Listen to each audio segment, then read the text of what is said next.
Alright guys, welcome back. Here is question 5. Question 5 is divided into 3 questions, which is 5.1, 5.2, with 2 questions under 5.2, and then finally we have got 5.3. This is a financial mathematics question, very interesting question, and the last one has got 6 marks. As you can see there, you might want to stick around so that you can see the final question. Okay, for now let's move along and start with question 5.1. Okay, 5.1 says that after 2 years a phone is worth 3 times the original price.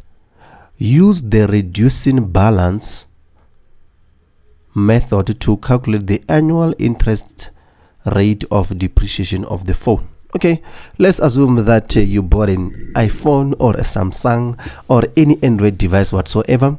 As you know, this is not an asset, so that therefore it will depreciate. So now they're asking us to use the reducing balance method. So we all know that we have got 2 methods of depreciation, which is reducing a balance and also straight line method. So now we are going to use the reducing balance, which is more similar like a compound. So the original price is this one here, which is P. Okay, so now they are saying after 2 years a phone is worth 3 times the original price. So it means after 2 years A will be equals to, which is the final amount, is equals to 1/3 the original price, which is P, which is the starting amount that which we bought that phone device with. So therefore it means now on our equation, when we substitute, we are gonna come in and say 1/3 P, it's equals to P1 minus that, and therefore it says over 2 years. It doesn't say compounded or really it doesn't say anything about quarterly or monthly, so therefore it will just be 2 years here. Therefore what are we looking for? We are looking for P, therefore we are looking for I rather, so we'll divide both sides by P, cancel out, P will cancel out here as well. Therefore you are left with 1 minus I in bracket all squared is equals to 1/3. Therefore what do we do now? We square root both sides. We are going to be left with 1 minus I is equals to square root of 1/3. So therefore we take 1 to that side. I is going to be equals to square root of 1/3. Sorry, I'm running out of space here guys. 1/3 minus 1 rather. Therefore we divide everything by minus 1. I it's equals to, because we are looking, there's still a negative here, sorry about that. We divide by 1 everything. Square root of 1/3 minus 1 divided by -1 gives us 0,042 and something else there continues. Therefore we multiply this by 100 to give us a percentage of 4, sorry, not really, to give us my answer is 0,00. I forgot the zeros here guys, thank you about that. 0 here, another 0 there for 2. Okay, so therefore if you were to multiply, 1 0 here, Kosia. All right, therefore if we multiply this by 100 is going to give us 0,42%. Okay, and that's how you would deal with that one guys. Sometimes when you see that I'm getting stuck, please let me know on the comments section below. What can I do better? All right, so let's look at 5.2. 5.2 said Kyle's car wash is saving for new equipment. All right, and therefore Kyle invests 10,000 at 7.3% compounded monthly. Okay, compounded monthly. Okay, so therefore M is equals to 12 for, okay, this first question here, let's see, it says here calculate the effective interest rate. All right, effective interest rate, let's go ahead and do this one. 5.2.1, we know the formula, the relationship between effective is 1 plus EFF is equal to 1 plus nominal interest rate all over m in the brackets m times n. If you're using a question that looks a little bit different from this one, it's fine, guys. I just prefer stating it in this way to make it a little bit easy for my learners, but you can let me know which one you are comfortable with. Okay, so therefore what are we looking for? We are looking for the effective. So this one that they gave us here is a nominal, so we are looking for the effective. So it means that EFF is going to be equals to, I'm just going to take 1 to the other side to make life easy, then we can just do a direct substitution for thereof. Is equals to m, therefore m times n minus 1.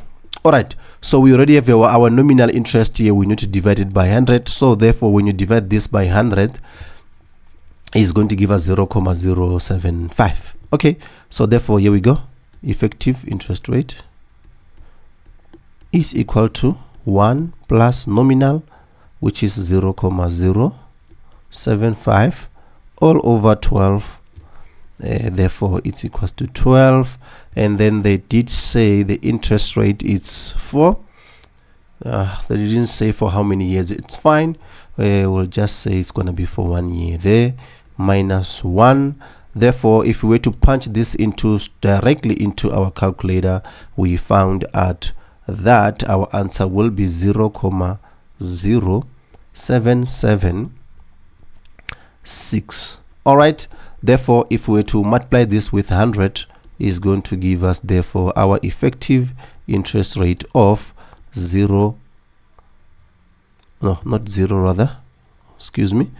going to be 7.76%.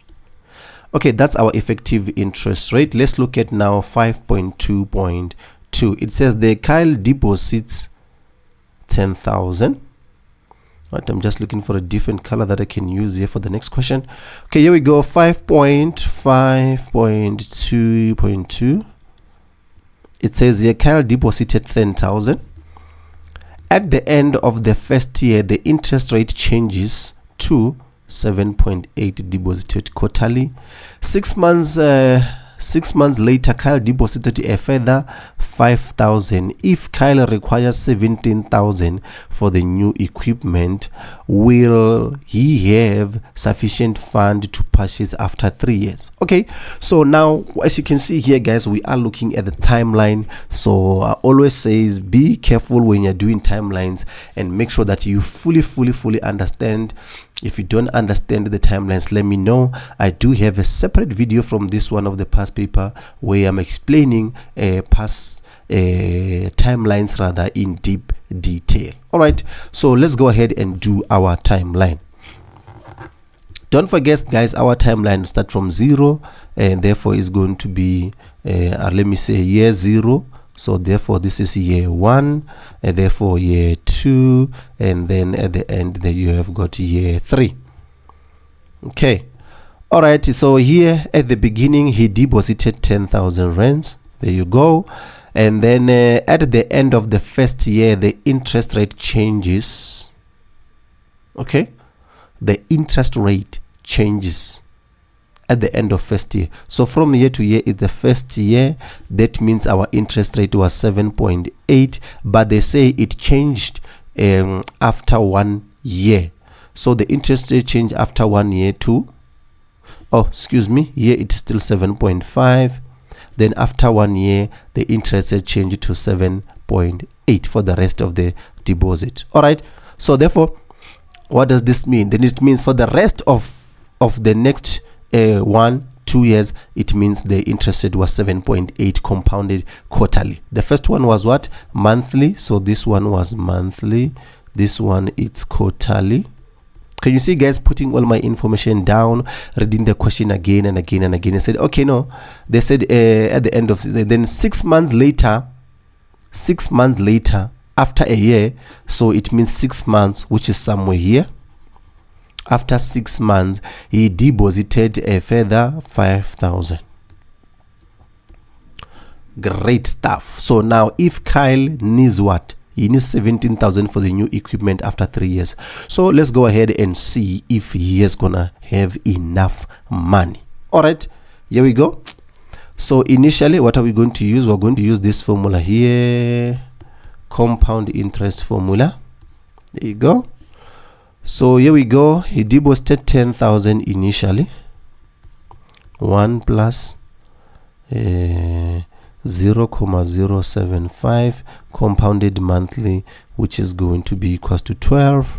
Therefore 12 times 1. It's only for 1 year, guys. Please don't get confused. It's only for 1 year. However, for the rest, this 10,000 stays into the bank account for the rest duration of this investment. Okay, so it means it needs to gain the change in interest. So therefore it's going to be 1 plus 0,078. You make it gain the rest of the interest that is left. Okay, so this 7.8 interest is there for how long? For the next 2 years. So it's going to be times 2. Okay, therefore after this, Kyle deposited another 5,000. This 5,000 he deposited a year and 6 months later. So therefore it means here you're going to have 1 plus 0,078 all over 4. I hope you guys can see there. I hope you guys can see all over 4. So to the power of 4 times how much? 1.5, because you are left with 0.5 and also 1 year. 1 year 0.5 here. So therefore it means here you're going to have 1.5 years. Okay, if you were to put this in our calculator, let me put this in our calculator, and therefore let me see what I'm getting. You guys let me know on the comment section below if you get a different answer. Guys, if you watch this video until this point, we have reached the end of our question. Please guys, please subscribe, support my channel so that I can help as many learners as possible. I am Gaston Mapala. I really appreciate the support that I'm getting from you guys. Give this video a huge thumbs up, like this video, make sure that you share it with your classmates, your friends, and everybody who needs it. Now let's move on to 5.3. Alright, 5.3 said 2 friends receive an amount of 6,000 each to invest for a period of 5 years. Okay, they each receive this one, which is the starting amount. Therefore it's P. They are investing, investment, keyword investment there. They invest the money as follows. Marvin invested at a simple interest at 8.5. At the end of 5 years, Marvin will receive a bonus of exactly 5% of the principal amount. Okay, and then Haley 8% compounded quarterly, and then who will have a larger, here's the question now, who will have a larger investment after justify your calculations. Okay, let's start with Marvin. Let's start with him, and then here we have got Haley. All right, so okay, all right, so they're saying 6,000 is the starting amount. Here's the formula that we are using. We're gonna use the compound interest formula, because no, he is using simple interest. Okay, that's simple interest. This side is using compound interest, compounded quarterly. Let's bear that in mind. Please guys, with financial mathematics, while you're doing it, please always go back and read the question. You don't want to get surprises at the end. Go there, read the information, pick it up, substitute, take your time to make sure that you scoop those marks 100%. All right, avoid making mistake. All right, let's see here. We have got a simple interest here. Okay, and then here we go. Is deposited 6,000. 1 plus at that interest rate for 5 years. Okay, interest rate 0,085 multiplied by 5 years.